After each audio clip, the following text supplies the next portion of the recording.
Hello, fellow traders. 'Tis I, the Rumpled One. It's Sunday, April the 7th, the year 2019. Let's talk trading. Weekly open and gap. We're heading into the second week of April, and I hope last week you all used stellar, immaculate money and risk management, because if you didn't, sooner or later it's going to bite you. So let's make sure we do that on each and every trade. And jumping right in, the weekly open gap.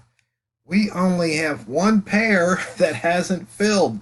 Last week, I think we wound up with three pairs that didn't fill. But so far now we only have one. And you can see the euro yen popped into that upper weekly wick zone and then retreated. So once again, proving that wick zone trade on the weekly can be profitable.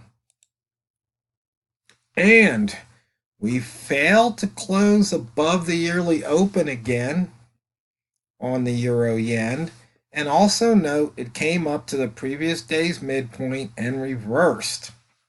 So that was a strong rejection there. We're still up on the month though, but for the week and the day, so since it's the first day, we're red, and for the year we are red from that yearly open, 36 pips below it at the moment. Now, because we're looking at different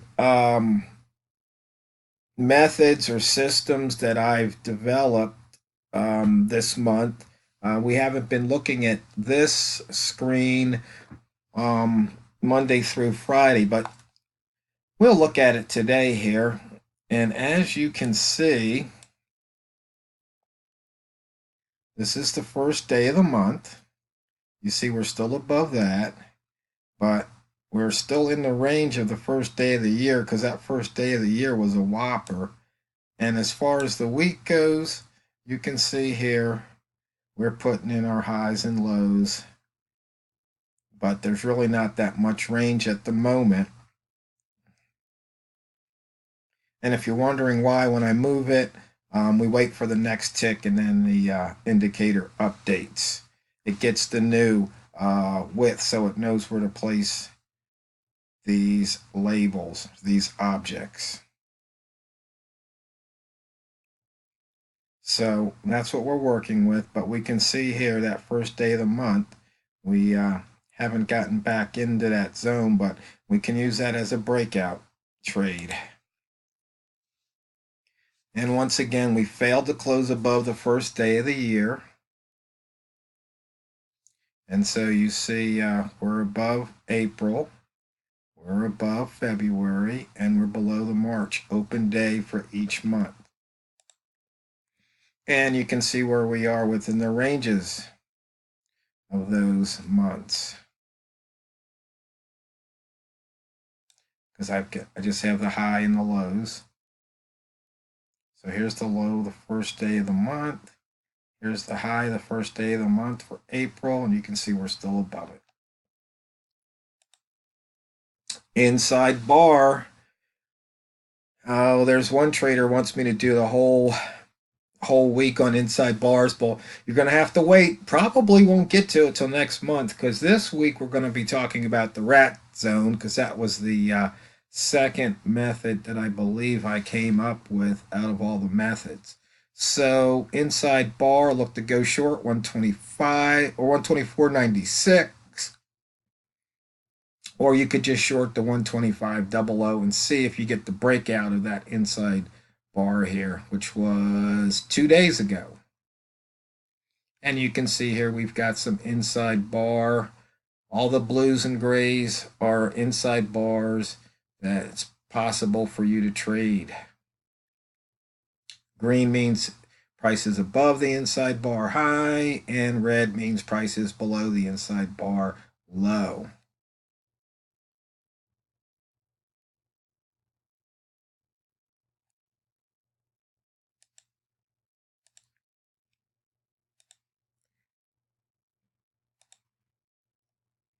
I accidentally stopped the recording, but we're back now, and you can see here we broke through the low of the previous day. So pips to be made there, but the range is only 35. So far, it's still Sunday, Monday, depending on where you live, and we only have 2 over 100. London session hasn't kicked in right now, so we don't have that range. And you see we've got a weekly high here on the H1 highest open for today. Big drop down, and you can see here we put in an H1 lowest open. So anybody trading this particular method, you can see here we're up a couple of pips at the moment. Actually, about 1 pip at the moment. The buy zone, what we covered last week. Okay, we had the pivot point right here inside the buy zone, so not much of a bias. We had the weekly open right here, which was below the close, so there was a long bias to fill the gap, which it did. And then from here, we crossed over that weekly open, crossed right through the short zone. So there were pips to be made either on the weekly open cross or on that short zone. And once again, the rat zone, you can see here, just not much of a range. So at the moment, no rat zone trades. And once again, we took out the pivot. Now we should probably switch over to H1. You can see here we took out the pivot. And we've taken out the weekly pivot all in the same day, and we've returned to the monthly pivot. So you can see here we took out the pivot. We've got a missed pivot here, 124.35, and then a missed pivot here at 124, call it 09. Don't know if we'll get to those or not. Price action. Here we go. 3 ball at the bottom, green at the line. Not much. So that might have been a scratch trade, or you might still be hanging in. And you can see price entered the wick zone and shot right out of it. There wasn't really no wick zone since open was the low on Friday. And my trade lines, there you go. Simple short. And right here on the tick action, not much happening. Frequency distribution, you can see here, high to close, close to low. Actually, I should probably put that back to the daily because that's where we really can pick up the pips using the rat zone.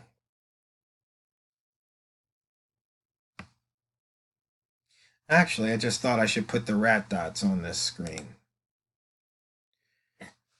And once again, the range right now, daily and weekly, are the same, only 35 pips.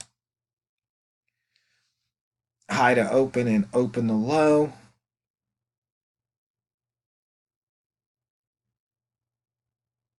I just thought of something I could add to this indicator. I could add the current high open and open low.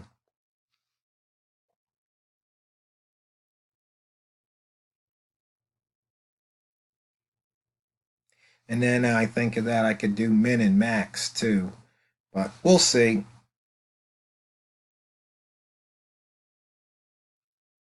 That would be, maybe I'll do that for 2019. Actually, I don't really need to do that because the what was it, the 2017, or was it 2018 frequency distribution will give me all of that. Actually, the 2019 frequency distribution will do that one too. That I don't think I've sent that one out to you guys, so I will be sending that out hopefully soon. And the frequency distribution of the range, put that back. So once again, knowing this, we've got 35 pip range. So chances of this staying here seem to be slim and none. So I would look for some more downside at the moment. But anything could happen, or nothing could happen really, right? And the Einstein line, as you can see from when I turned on the computer, we haven't triggered yet. Sometimes that happens. You just have to wait and be patient. But I tell you, it's really interesting. I get all see all the email from all these other traders that have YouTube channels and selling robots and webinars and seminars, and it's just really amazing how many times they sell you stuff that doesn't work. I mean, it just really is. It's just amazing. But, people believe what they want to believe.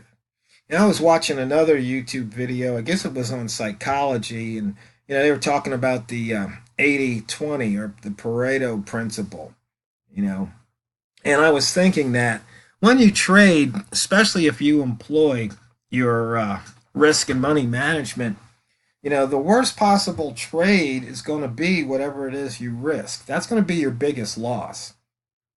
And then on the other side, you're going to have some small gains and you're going to have some big gains. And I know I've heard a few traders that say, there's like for the year, maybe they make all their money or most of their money on just, a handful of trades. So possibly if you look at your own, you might see that 20% of your trades actually do generate 80% of your profit. I mean, that would be really interesting, unless for some reason you're a very, very consistent trader and maybe all you do is take 5 pips over and over. It's like, hey, you know what? If I can get my 5, I'm good. I'm gone. But some people, they want to go for those 100 pip trades, and maybe it's those guys that, a couple times a year, they'll catch the runner and they bag their hundreds of pips. And the rest of the time, they're stopping out or scratching or just making a few pips. Moving their break even to break even +1 and getting dinged like that. So it's something to consider. I think it really is. So starting tomorrow, we're going to be taking a look at the rat zone. And I think it's good because since I trade at the New York session, there's usually a lot of opportunity to get rat reversals. So, and here you got a Larry live trade just triggered here, going to the north side. So I hope everybody has a really good week, this profitable week this week. And just keep in mind, it's not what you trade, it's how you trade it. So go out there and drain the banks.